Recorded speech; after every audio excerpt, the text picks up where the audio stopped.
Viva, meus caros amigos, vamos continuar com o estudo da música na Europa, no princípio do século XX, e, portanto, hoje vou passar a falar da Inglaterra e vou tentar falar da Itália. Não sei se terei tempo de falar de Portugal. Pelo menos destes dois países falarei e, portanto, conforme o tempo der ou não, falarei também de Portugal, se não ficará para a próxima live. Então vou ler o texto também extraído do meu livro, como o anterior, Movimentos Literários e Artísticos na Europa. Inicialmente é a Grande Guerra e os movimentos literários e artísticos na Europa. Portanto, deste livro, que tem conteúdos culturais, para além da música, tem o cinema, tem o teatro, já falámos, portanto, da pintura e agora estamos a falar da música, e é deste livro que eu vou continuar a tirar algumas sugestões e impressões e, portanto, uma pequena pesquisa que fiz que penso vos seja útil. E então vou começar com a Inglaterra e a leitura do texto. No período de 1900 a 1920, notabilizaram-se vários compositores que à época eram considerados os contemporâneos, tendo escrito peças de grande valor artístico. Um deles foi Édouard Elgar, que nasceu em 1857 e faleceu em 1934, que compôs música clássica e música de câmara e canções. E escreveu ainda uma sinfonia e um concerto de violino. De igual modo, Ralph Vaughan Williams, que nasceu em 1872 e faleceu em 1958, recolheu contos populares em Hertfordshire e em East Anglia. Também escreveu sinfonias, música de câmara, ópera, música coral e bandas sonoras de filmes. Peço perdão. Portanto, era um músico muito avançado para a época, com estes poemas já orquestrais, que nos demonstra que tinha um grande desenvolvimento musical e, portanto, estas suítes sinfónicas também denotam modernismo, modernidade, e vou passar a falar de um outro que é o Joseph Holbrooke. Joseph Holbrooke nasceu em 1878 e faleceu em 1958. Foi um dos últimos compositores românticos, foi maestro e pianista virtuoso. Escreveu música de câmara e colaborou na composição de óperas. Caracterizou-se pela sonoridade das suas composições. Em Inglaterra temos ainda muitos mais, como Roger Kilter, que nasceu em 1877 e faleceu em 1953. Foi compositor de óperas e autor de Lieder. Frederic Delius nasceu em 1862, faleceu em 1934 e escreveu óperas e canções. O seu estilo caracteriza-se pela utilização da harmonia cromática.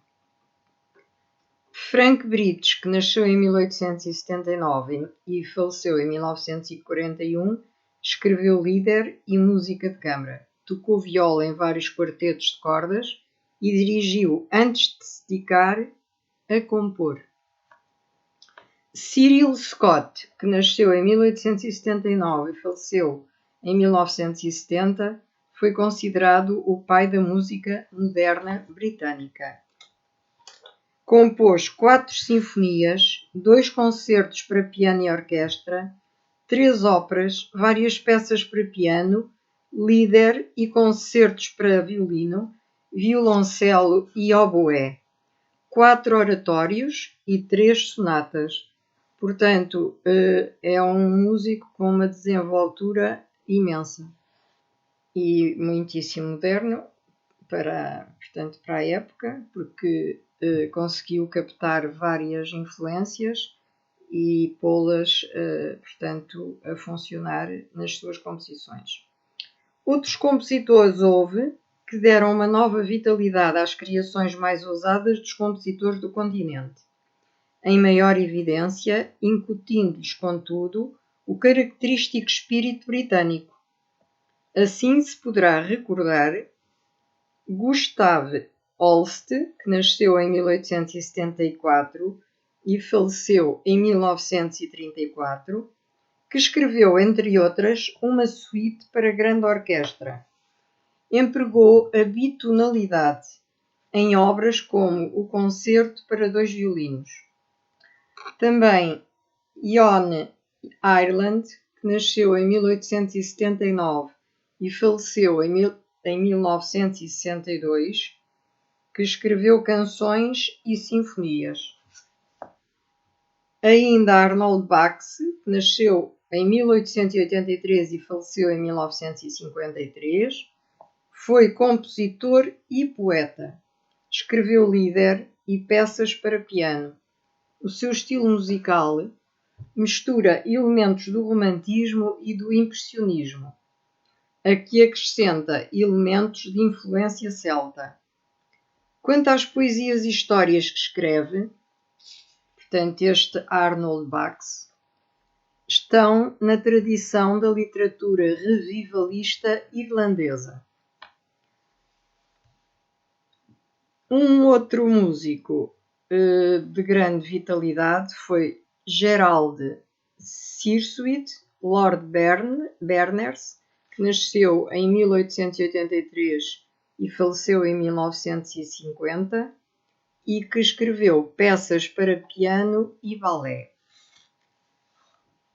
Temos ainda Arthur Bliss, que nasceu em 1891 e faleceu em 1975, que compôs um concerto para tenor, piano e cordas.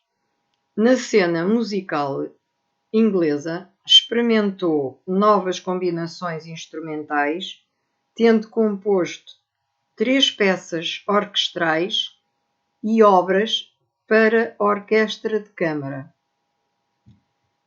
Finalmente, Eugene Guzens, que nasceu em 1893 e faleceu em 1962, compôs uma rapsódia para violoncelo, uma sinfonieta, datada de 1923, música de câmara, 2 óperas e um concerto para oboé.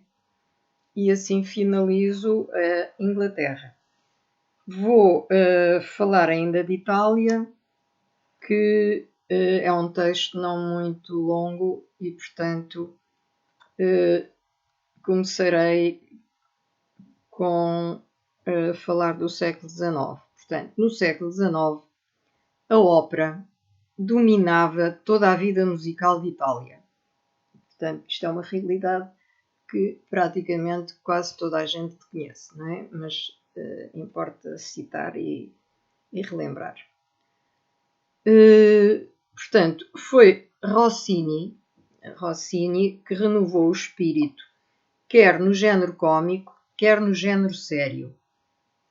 Quanto a Bellini e Donizetti, e depois Verdi, enriqueceram a expressão lírica e dramática. Portanto, cada um deles teve uma maneira de encarar a música e de a revitalizar e de expressar nas suas composições. A arte do violino brilhou com novo esplendor graças a Paganini, que também é conhecido da maioria do público que gosta ou que se interessa por música. No teatro apareceram os promotores da escola verista, tais como Giacomo Puccini, Pietro Mascagni, Ruggero Leoncavallo, seguidos mais tarde por Riccardo Zandonai e Giancarlo Menotti. Note-se que o período mais conhecido se verificou entre 1842 e 1912, que tratava de temas ligados à atividade musical. Era a Gazeta Musicale, publicada em Milão. Portanto, era este o periódico mais conhecido nesta época, entre 1842 e 1912. Portanto, publicava temas ligados à atividade musical. Esta Gazeta Musicale. E era publicada, como já referi, em Milão. A evolução da ópera irá prosseguir no século XX por incorporação de tendências contemporâneas. Ou seja, a ópera, portanto, irá evoluir de forma diferente da que tinha, portanto, da que apresentava no século XIX.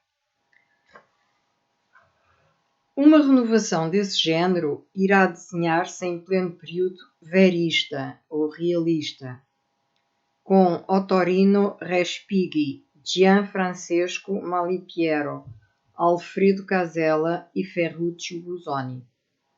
Sob a influência do impressionismo francês, vai suceder pouco depois a época dos dodecafonistas, que já tínhamos feito referência quando se falou a nível de caráter geral da música na Europa. Portanto, estes dodecafonistas serão sensíveis a Luigi Dalla Piccola, a Goffredo Petrassi e, entre os jovens, a Franco Donatoni.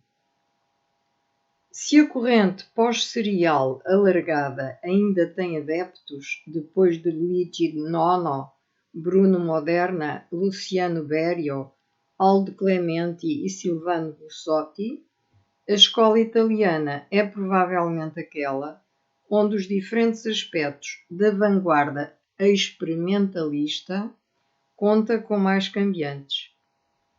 Portanto, fizeram experiências múltiplas para, tentarem tirar tudo o que podiam da música, das experiências musicais que encetaram. O futurismo, como sabemos, foi um movimento que também na pintura já falámos e tratámos com algum desenvolvimento. Nasceu, como se sabe, em Itália, e os futuristas eram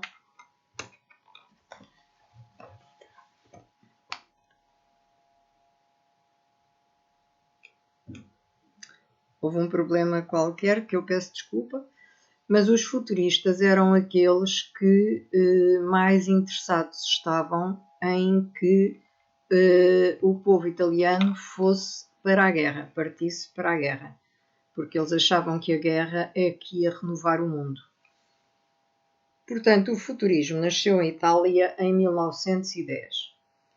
Segundo os futuristas, a arte devia refletir o progresso, e porque eles gostavam da velocidade, do progresso, da tecnologia, e portanto as máquinas e o ruído tinham que participar nas obras musicais, obviamente. Portanto, era a tendência do futurismo, era para estas velocidades, para o maquinismo, para o ruído, e isso foi influenciar a música que estes criadores encetaram. Por exemplo, Luigi Russolo, que nasceu em 1885 e faleceu em 1942, foi o autor mais significativo, tendo proposto a classificação dos ruídos em 6 grupos. Quanto às obras mais importantes dos futuristas, tinham nomes bastante originais, como Reunião de Automóveis, veja-se que interessante, ou O Despertar da Cidade. A partir do futurismo, nas obras dos compositores posteriores, o ruído passa a ser considerado um elemento juntamente com o som e o silêncio. Portanto, o ruído passou a ser efetivamente um elemento que participava da música que eles compunham. E penso que vou terminar por hoje com Itália e depois começarei com Portugal na próxima live. Então, boa tarde para todos e até à próxima live, que será tão breve quanto possível.